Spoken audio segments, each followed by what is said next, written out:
Ayun. Kaya nga alam mo mga kababayan, ito po talaga ay tungkol dito sa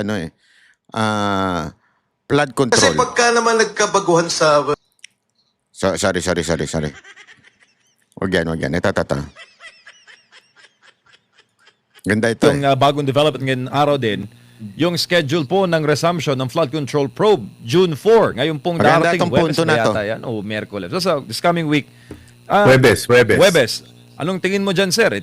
Sabi po ni Tito Sen, hindi pwede.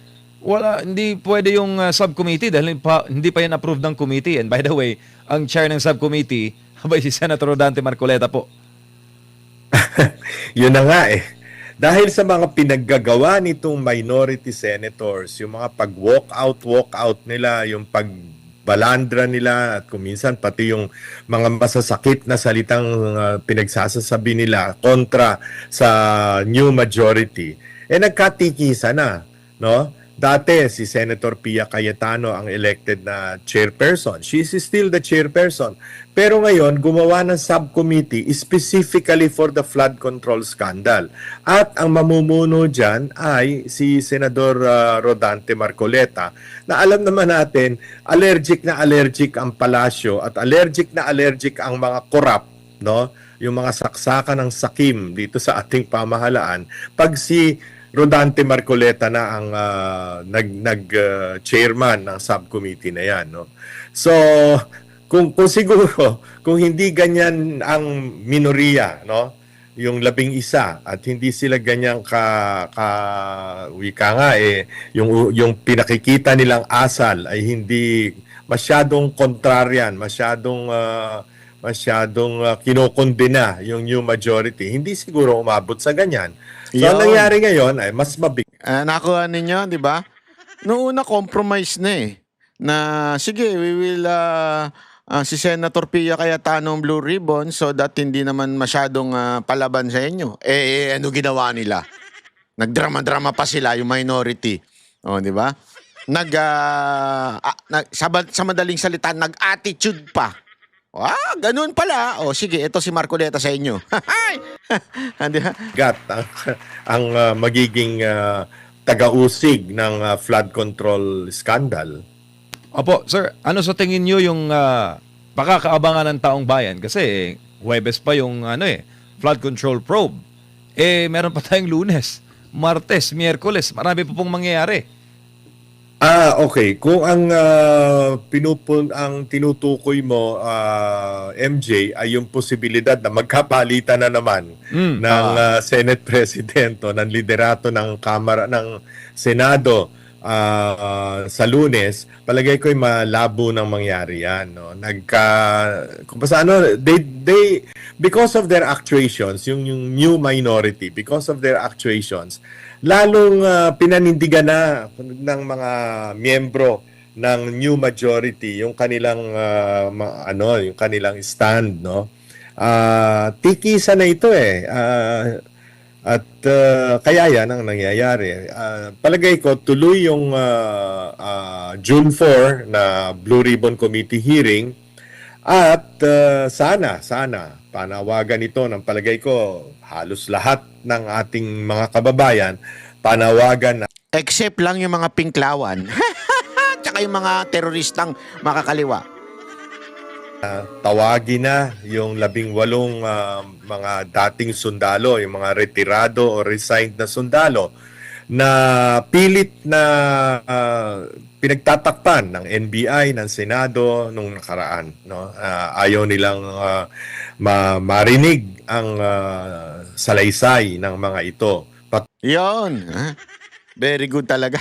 Palakpakan. Imaginein mo yung 18 na yung dating security Zaldico mag-appear sa sa Senado. Ang ganda nun, Brad. Talagang panalo yun. Hindi kasi hinusgahan kaagad ni Lacson yun tsaka ni Soto na hindi daw credible. Hindi mo pa natatanong hindi na kaagad credible. Yun yung sinasabi ni ni Senator Cayetano Di ba? Let the people judge for themselves. Padaanin natin sa cross-examination. Again, baka akala ninyo porket ang magche-chair dyan sa subcommittee na sinasabi, si Marcoleta, hindi na pwedeng gisain ng iba. Hindi! Lahat ng senador pwedeng magtanong at may karapatan silang magtanong. Pero alam mo, feeling ko, wala magtatanong from the minority. Bakit? Siguradong huhusgahan sila ng taong bayan na sinisiraan lang itong mga security ni Zaldico at para pagtakpan kung sino talaga yung tunay na mastermind. Ay, alam naman natin kung sino yun. Mahiya ka naman kung kasi ganito yan Sa totoo lang, malalaman talaga ng tao kung sino ang nagsisinungaling pag kinross examine. Alam mo, 'di ba sinabi ko nga sinabi ni pangalan nito ni Defensor. Nagkita-kita kami niyan, yung mga soldiers na yan. Nagkita-kita kami sa DOJ. Bawal kasi magpicture doon sa loob. Nagkasama kami dahil sa mga kaso. Hindi lang po doon sa interview namin kasi ang dami pa nilang binanggit. So, pero kasama namin, alam mo, nilapitan ko sila. Tapos, nung nakita nila kami, parang nagtaka na natuwa. Nagtaka, bakit kami nandun? Pero natuwa dahil nandun kami. Dahil parang kasama. Tapos sinabi ko nga sa kanila sama-sama tayo dito. Hindi, walang biro to. Nilapitan ko sila kahit tahimik doon kasi formal doon Nandun yung mga piskal. Sabi ko, sama-sama tayo dito. Ipaglaban natin ng tama.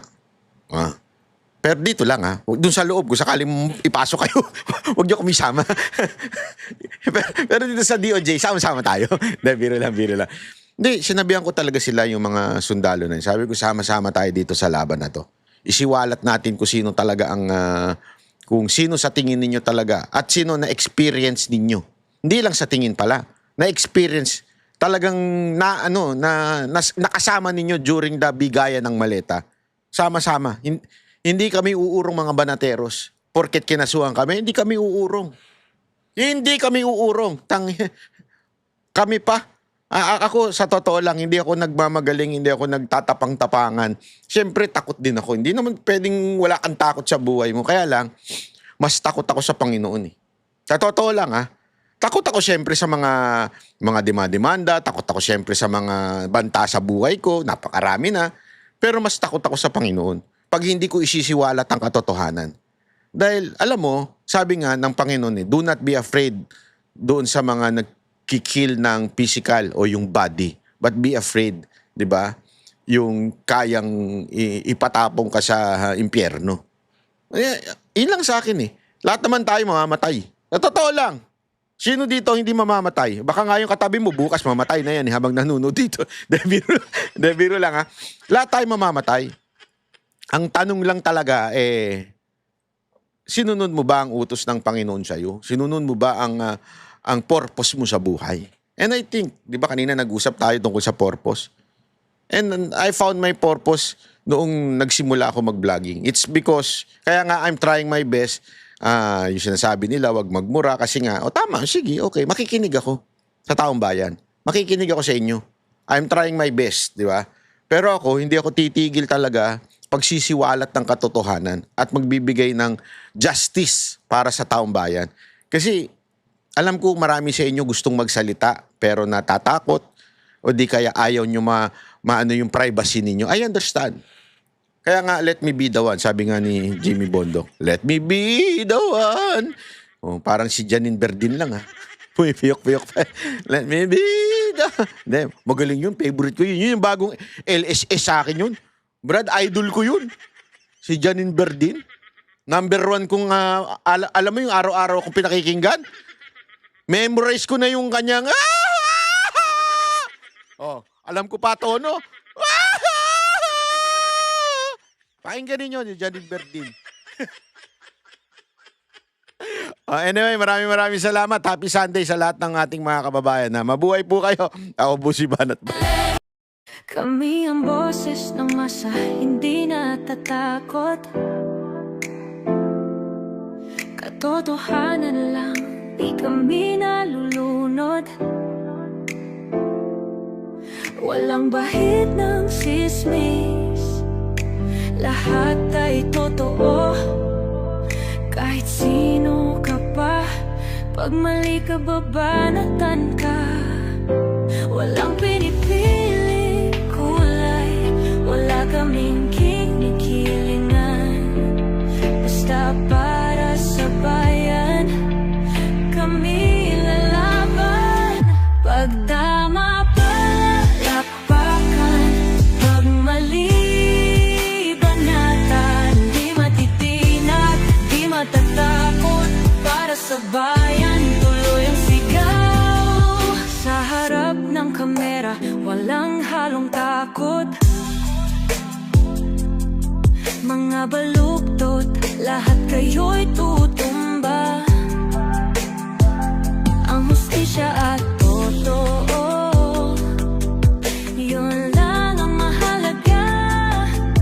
Kahit sinong harang, di kami matitinag. Walang pinipiling kulay, wala kaming kinikilingan. Basta para sa bayan, kami lalaban. Pag tama palakpakan, pag mali banatan. Di matitinag, di matatakot, para sa bayan tuloy ang sigaw. Kung nasa tama ka, ikaw ay aming kasama. Pero pag mali ka, handa ka na bang mabasag? Banateros kami, walang inuuran. Dahil bayan muna, bago ang sarili.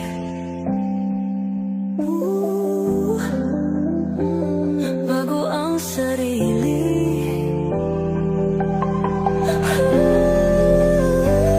Pag tama palakpakan, pag mali banatan. Banateros ang sigaw, katotohanan ang